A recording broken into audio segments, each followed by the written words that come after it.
It has always been a dream of mine to make wedding dresses for all my friends when they get married. I always thought I had a few more years to practice because most of my friends are still single right now and they just don't show any signs of getting married in a short time. Until this April, my friend Wendy suddenly told me that she was getting married! Great news, but I just suddenly felt the pressure. I was like, oh my god, my friend is getting married and I need to make her dress. I consider myself an okay seamstress, like, I'm okayly good with what I do. But a wedding dress is kind of different from any other dresses because it's for a wedding. It's a very, very important event in someone's life and you are going to dress them for it. So it definitely holds a different meaning. So I guess now I'm just kind of scared but excited and also nervous, kinda unprepared, still in shock. I don't know, mixed feelings. But anyway, I'm making this dress because it's for my friend and she's getting married! So Wendy told me the news in April, and we didn't finalize the dress until halfway in May. And then I was too busy with college graduation stuff, and I didn't really have time to start on her dress. Anyway, today is May the 29th, and I could finally get started. So this is what I will be making for her wedding. This is the design we decided on. So her wedding reception is really, really small, like small and intimate. She and her fiance, they only invited close friends and family. So there are going to be about 20 people, and they rented this nice house as like a party venue, wedding venue. So we're just going to have a small ceremony in the afternoon, and at night we're going to have a party. And that's why you could see from the drawing, it's not one of those like really big, crazy princess wedding dresses. It's just a 50s inspired white dress, very light and flowy, because her wedding is also kind of going for that natural and light and fresh and summery. And I'm going to start making this thing. And I'm going to film the entire process because it's also my first bridal project and I'm super excited about it. So yeah, let's get started. Just like all dresses, I started by drafting the pattern myself. Because I'm still in my university campus, but Wendy is back in our hometown preparing for the wedding, I simply asked for her measurements, combined her numbers with my basic block pattern, and drafted the upper bodice for a mock-up. I didn't care too much about the skirt because the skirt is going to be a circle skirt, so as long as I make sure the waistline is fitted, the skirt will be easy to figure out. I made a very basic mock-up using cotton muslin and sent them to her through express delivery so she could try it on to see if it fits. We did a fitting session in a video call. You could see the bodice generally fits on her, there isn't any major issues, however, there are still a few spots that needed alterations. So after the video call I went to changing the paper pattern. When I'm altering a pattern, I like to first draw the original bust and waistlines for reference, and then I match and trace the patterns onto the drafting paper, and from there I create my new pattern pieces. This base layer is the structural base for the sheer pleated decoration layer, so it only needs to be plain and sturdy. Therefore, I chose a plain white cotton and linen mix fabric. I pin and trace the pattern on the fabric and cut with an overall 1 cm seam allowance. I first sew all the vertical seams together, leaving the shoulder seams unattached, creating a very large bodice that can be spread flat, so that the pleats can later be stitched onto the bodice easily. Then I do a running stitch with a contrasting thread to mark the outer shape of the bodice, just to make sure the seams are still clear after lots of handling during the pleating process. After prepping this base layer, I start pleating. I chose a cream color cotton chiffon for the pleating because I want the dress to have a very light, soft look. To create the pleats, I first stitched 2 lines with very large stitches on both ends of a rectangular piece of chiffon. Then I pull the threads together both ends and pin the panel on my ironing board while pulling it taut. I run my fingers through the fabric while ironing to create flat, irregular pleats. After the pleated layer has been prepped, I carefully put the chiffon layer onto the base layer and begin to hand stitch the pleats down. I think the stitch I used is called pig stitch. It's created by taking just one tiny bit of the chiffon layer with every stitch, and therefore most of the stitch marks are hidden on the inside, creating a very invisible stitch to make the pleats look like as if they naturally grow into a dress. I was particularly careful and light-handed when I was stitching around the front, because the front actually has a shape for the bust, so I was very cautious about not pulling my threads too tight and destroying the shape. I'm actually very proud of my efficiency. Like, I jumped from altering the pattern to making the decoration layer in just one day. Parkour! Yeah, same energy. Good morning, it's the 3rd of June and I just woke up. So last night what I did was that I finished the first pleating part. It basically covered a quarter of the entire upper bodice, and today I think I want to finish this entire thing on the pleating.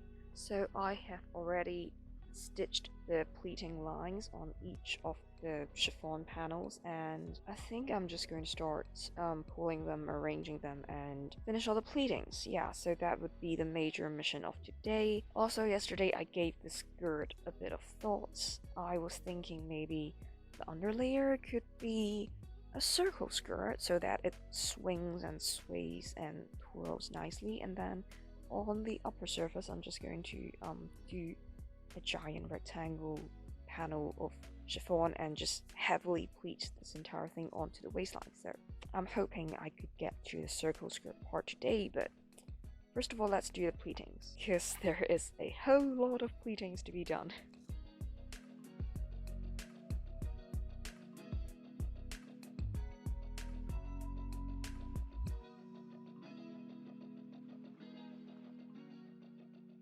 Okay, it's late at night. After an entire day of work, I have finished the upper bodice. I have pleated this whole thing and now it's looking nice and pretty, and I think I can do some part of the skirt before I go to sleep. So, to cut the skirt, just like what I said before, the base would be a circle skirt and then the upper layer would be pleated.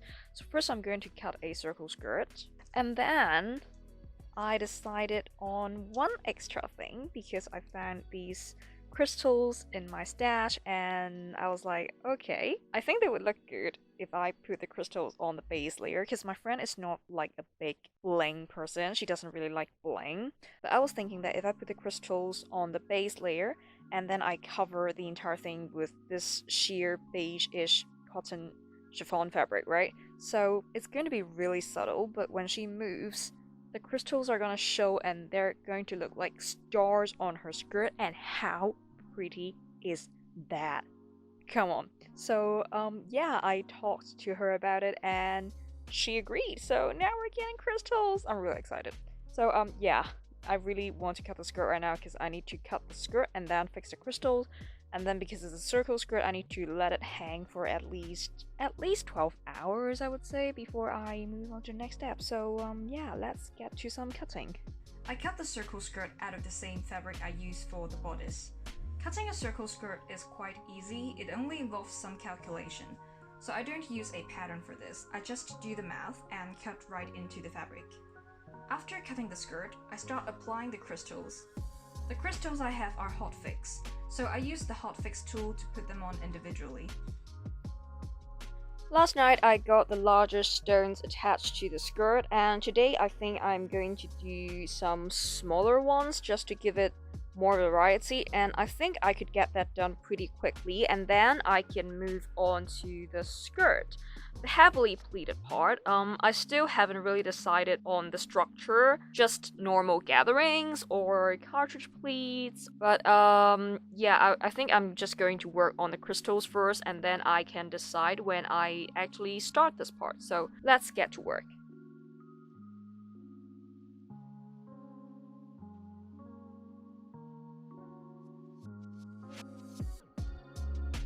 Eventually, I decide to do cartridge pleats because I think they can provide the fullness for the skirts.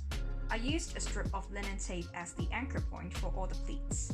And of course, cartridge pleats means a lot of hand sewing. After the pleats have been attached, I iron them flat as well to match the pressed look on the bodice. Yesterday I did the cartridge pleats and I ironed them flat, and this is what we have right here. It's not sewn to the dress yet. I just put this bit of linen tape right over the waistline and, just trying to see what the dress looks like. I would say it looks okay, but I would definitely want a bit more volume in the bottom, because right now it's just like sad, like you don't have the enough X shape to create that iconic 1950s silhouette, so looks kind of saggy and just not very pretty at all. So yeah, today I think I'm going to stiffen that part up, and I intend to do it with hair canvas, so the sort of canvas you use for suits, use for lapels and stuff. So I'm just going to put a layer of canvas underneath it, and probably going to pat stitch the canvas onto the skirt panel and yeah, see what we've got, because I only have a meter of the canvas. So yeah, I don't know, let's just try it first, see what happens. So yeah, let's go on to the cutting table and put in some canvas. I spent the entire day sewing the canvas onto the hemline. Because the skirt is a circle skirt, I had to cut wide curvy panels of canvas to match the shape of the hemline. Then I tacked them loosely onto the skirt and finished with a lot of pat stitching. It's 3 hours later and I have finished all the pat stitching on the canvas. Now I need to cover it up with some lining, because this canvas is really coarse and it's super uncomfortable on human skin. I would have been able to do the next part with a machine, but remember the stones? Yeah, I definitely put them on way too early, because now if I try to machine stitch around the lining, the stones may get in my way, and if my needle hit one of these, it's totally going to whack up my machine. So yeah, I think I'm just going to do this part by hand. But it's okay, I mean, this is at least, like a smaller circumference than this. I could do this part by machine because there are no stones around the edge, but on here I would definitely have to hand stitch it. So now let's get to the lining. Because the lining is so lightweight, I know some excess in the lining won't drag the skirt down, so I don't bother to cut them on a curve like I did on the canvas. I simply cut out wide rectangular panels of lining, machine stitch them to the hemline, and gather the top part to tuck them nicely to cover the canvas. Yesterday I didn't do much because I went out for lunch with my friends, and after lunch followed a cup of coffee and then a tiny bit of window shopping, so I was basically out all day. So yeah, I didn't achieve a lot yesterday, so today's workload will be quite heavy. First of all, I need to cover the rest of the canvas with more lining, because originally I didn't have enough lining, so I got some new ones and they arrived today. So I bought the new lining from a different store online, and when it came I realized that the color is a bit off, but you know what, I'm just gonna let it go. I'm not gonna change it, because no one is going to see the inside of my friend's skirt except for me. So yeah, I'm just going to go with it. Today I also need to finish the shoulder seams, so basically just stitch these layers together, and then I will need to add the sleeves. I need to pattern it first and then cut it and then attach it, so that will be quite a lot of work. So let's get started. I decided to do the sleeves first. The sleeves are very regular sleeves, so to save time I decided to use a sleeve block pattern I keep in my stash. I cut the sleeves out of the cotton chiffon and attach the sleeves onto the bodice. Then I go back to the seemingly endless process of attaching the lining. Because the hem area of a circle skirt is so dang large, the canvas lining situation actually was more time consuming than all the pleats. It's 24 hours later, I still haven't finished this. I do have an excuse though, because my flight is tomorrow, so last night and today I was kind of busy packing everything, so I didn't really have time to work on this dress. So I'm now a bit behind my own expectations, but I think it's going to be alright, because the only parts left is just this lining situation, and then I need to add the chiffon skirt onto the waistline, and then I need to do some hemming on the sleeves, and then some lining on the inside of the bodice, and some decorations bits on the waist. I need to add like a decorative waistband, and then on the neckline I need to add like this tiny tape of the same chiffon I'm using on the outside. So I think overall I'm looking at maybe like 20 hours of work, and I definitely have 20 hours to work on this thing before the wedding. So yeah, I'm pretty confident. So for now, I think I'm just going to take a break, maybe take the pins out, and then shove this entire dress into my suitcase and start again when I get home.